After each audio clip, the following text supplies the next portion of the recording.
Baiklah, selamat pagi anak didik kami semua kelas 7. Kita akan melanjutkan pelajaran kita hari ini. Tapi sebelum Bapak lanjutkan, minggu lalu kita sudah membahas tentang penawaran. Ya, jadi Bapak jelaskan sedikit bahwa penawaran itu datangnya dari si penjual yang anak didik kami ya.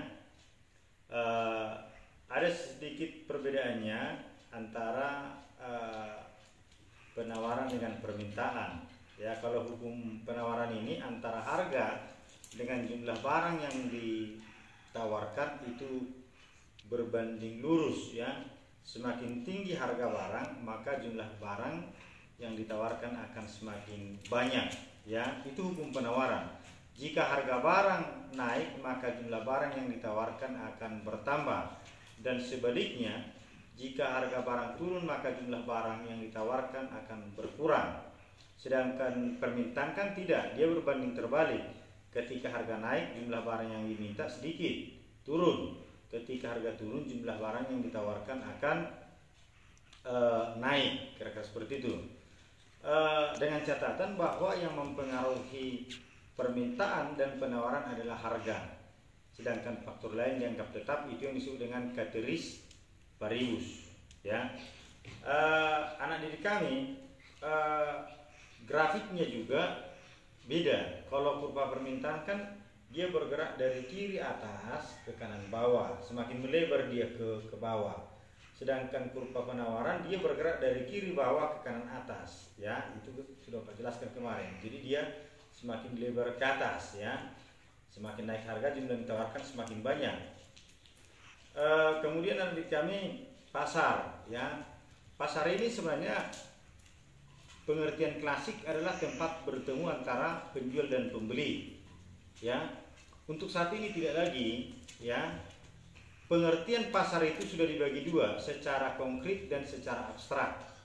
Secara konkret atau nyata itu benar tempat bertemu penjual dan pembeli ya, untuk melakukan transaksi jual beli pada berbagai tingkat harga tertentu. Itu secara konkret nyata. Misalnya pasar Limbong hari Jumat, pasar Pangururan hari Rabu. Tapi kalau pasar abstrak itu yang sekarang online, tidak harus bertemu antara penjual dan pembeli. Yang penting terjadi proses transaksi, tidak terikat dengan waktu dan tidak terikat dengan tempat ya. Itu ya anak didik kami. Bisa melalui handphone, kita sekarang bisa belanja, tinggal telepon aja ke Kota Medan misalnya. Apalagi sekarang sudah ada jasa ekspedisi, ya bisa kantor pos, bisa JNE, bisa JNT dan lain-lain. Oke adik kami, syarat-syarat terbentuknya pasar ada penjual tentunya, ada pembeli, ada barang yang diperjualbelikan, ada kesepakatan harga atau terjadi transaksi, dan ada media. Fungsi pasar ada 3, promosi, mempromosikan ya produk-produk baru, mereka tawarkan itu. Kemudian fungsi distribusi, mendistribusikan dari perusahaan kepada kita konsumen. Barang yang kita pakai ini ya berkat distributor kita dapatkan di pasar. Kemudian fungsi pembentukan harga. Di pasar itulah ada kesepakatan antara penjual dan pembeli menyepakati harga ya. Ada pasar menurut barang yang diperdagangkan, ada pasar konsumsi, yang dijual adalah barang-barang konsumsi. Ada pasar produksi, ya barang-barang produksi. Ya, menurut luas jangkauan ada pasar setempat, ada pasar nasional, ada pasar regional dan internasional. Ya, menurut waktunya ada harian, mingguan, bulanan dan tahunan. Kemudian yang terakhir adalah menurut organisasi atau strukturnya ada pasar persaingan sempurna. Ya, artinya bersaing di sana penjual, ya banyak penjual, ya itu persaingan sempurna, dan harga disepakati oleh penjual dan pembeli. Beda dengan pasar persaingan tidak sempurna atau pasar monopoli, hanya sedikit penjualnya, sementara pembelinya banyak. Ya, itu sedikit tentang penjelasan materi minggu yang lalu ya nak. Baik, sekarang kita akan masuk ke materi yang baru tentang peranan ilmu pengetahuan terhadap ekonomi. Sebelumnya ada harga yang tertinggal. Itu udah katakan tadi bahwa harga itu adalah nilai tukar suatu barang yang dinyatakan dengan uang ya. Misalnya laptop ini ya harganya katakanlah misalnya sekian juta, katakan 4 juta ya. Harganya nilainya ini 4 juta gitu. Itu harga. Sedangkan harga pasar adalah harga keseimbangan ya. Yang disepakati penjual dan pembeli pada harga yang sama ya, sama jumlah barang yang diminta dengan yang ditawarkan. Pada harga tertentu sama jumlah barang yang diminta dan yang ditawarkan. Itulah harga pasar atau harga keseimbangan. Ya. Sekarang kita akan lanjut ke peranan iptek dalam kegiatan ekonomi. Ini contoh teknologinya nah ya, ada komputer ya dan ada barang-barang kreasi di sini ya. Inovasi-inovasi yang baru ya, ada handphone ya atau Android ya, ada laptop ya dan lain sebagainya ya. Itu ilmu pengetahuan dan teknologi dalam kegiatan ekonomi. Tentu sangat berperan lah ya anak didik kami ya. Kita memakan misalnya teknologi pertanian ya, Jetor itu kan sangat mempengaruhi hasil pertanian, proses produksinya cepat ya. Ilmu pengetahuan itu muncul sebagai akibat dari berkembangnya aktivitas manusia untuk memenuhi kebutuhan ya, kebutuhan manusia yang semakin kompleks bahkan langka. Itu memaksa manusia berpikir untuk mencari alternatif ya. Bagaimana misalnya proses produksi supaya lebih cepat? Ya, di situ manusia menciptakan. Ya, jadi di sini ada ilmu pengetahuan dan teknologi, ada daya cipta, kreasi ya. Sangat berdampaklah ya ilmu pengetahuan ini dalam kehidupan manusia, terutama dalam bidang ekonomi. Pertama adalah dapat memenuhi kebutuhan manusia. Ya, artinya bisa mengurangi masalah ekonomi yang dihadapi. Tadi Bapak katakan masalah ekonomi yang dihadapi manusia adalah kelangkaan. Ketika langka kan harga akan naik. Ya, jadi dengan adanya teknologi, proses produksi yang dihasilkan semakin banyak sehingga kebutuhan manusia terpenuhi. Kemudian dapat membuat segala sesuatu lebih cepat dan mudah.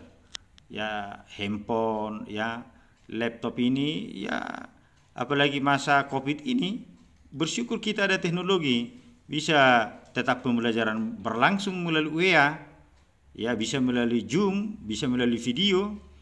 Di petani juga begitu, ya. Mempercepat penyaluran barang dan jasa, ya. Mempercepat gerak manusia dari satu tempat ke tempat yang lain. Ya, misalnya bidang transportasi. Ya, kemudian mempermudah untuk memperluas informasi. Ya, informasi sekarang sangat cepat ya di era globalisasi ini.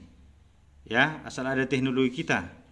Ya, informasi di Indonesia apa yang terjadi bahkan di dunia bisa kita akses ya.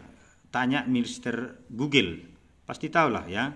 Kemudian menambah wawasan pengetahuan ya dengan adanya televisi, dengan adanya barang-barang elektronik, internet, pengetahuan kita semakin bertambah. Tentu ada dampak negatifnya. Ya, misalnya mempengaruhi pola pikir. Ya, makanya kita harus bijak berinternet, bijak bermedia. Kalau yang kita tonton negatif, maka akan terkonsep pemikiran kita bersifat negatif.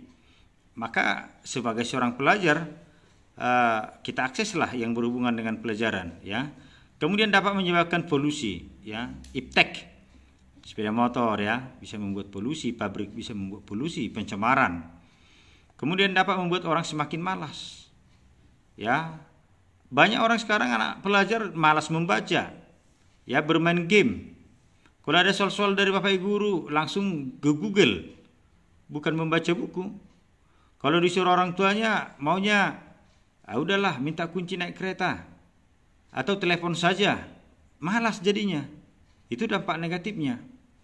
Kemudian peran iptek menunjang kegiatan ekonomi. Ya tentunya itu tadi. Ya, iptek itu adalah hasil kebudayaan manusia yang memberikan kemudahan dalam melakukan aktivitas termasuk ekonomi. Ya, kita bersyukur ya, dan ini nggak bisa kita hindari. Di sini peranannya kita lihat di proses produksi. Iptek dapat menunjang kegiatan produksi, terutama kebutuhan akan mesin-mesin produksi seperti jetor, pabrik, thresher dan lain sebagainya. untuk bahan baku, ya, untuk produksi, bahan penolong, ya, untuk produksi. Kemudian distribusi, menyalurkan dari bahan baku, ya, ke tempat produksi, kemudian hasil produksi dari pabrik ke konsumen, ke masyarakat, ya. Kemudian untuk konsumsi konsumen kita lebih mudah mendapatkan kebutuhan kita, apalagi sekarang, ya, pasar online, kita tinggal mendownload misalnya aplikasi untuk pembelian secara online, Lazada, ya, dan yang lain-lain, ya, itu peran, jadi sangat berperan. Hanya saja yang Bapak pesankan, mari kita manfaatkan IPTEK ini untuk hal-hal yang bersifat positif. Baik, kita lanjut ya anak didik kami, karena berhubung minggu depan sudah ujian tengah semester. Jadi kita lanjut peran kewirausahaan dalam membangun ekonomi Indonesia, ya, kreatif, ya. Itu adalah kemampuan seseorang untuk melahirkan sesuatu yang baru, ya, baik berupa gagasan, ya, baik berupa gagasan atau ide maupun karya nyata yang relatif berbeda dengan yang ada sebelumnya. Itu pengertian kreativitas menurut Supriyadi tahun 2001, ya. Jadi kemampuan seseorang untuk melahirkan sesuatu yang baru, ya. Jadi ada daya cipta, menciptakan sesuatu cenderung berbeda dengan yang sebelumnya. Ya, ini hampir sama dengan inovasi, penemuan baru, ya, berdasarkan penelitian ataupun eksperimen uji coba sederhana. Ya, jadi anak didik kami yang ada minat untuk menguji coba sesuatu, ya silahkan saja, ya. Dan biasanya nih kreativitas seseorang ini sudah terlihat sejak kecil, ya. Bahkan barang-barang bekas pun bisa dibuat menjadi sesuatu yang baru, ya. Perusahaan juga sekarang ini harus lebih kreatif untuk memproduksi, ya, dengan tujuan, ya, membuat desain model yang menarik selera konsumen, tidak monoton, ya, hasil produksinya. Sama misalnya sekarang dengan petani kopi, ya.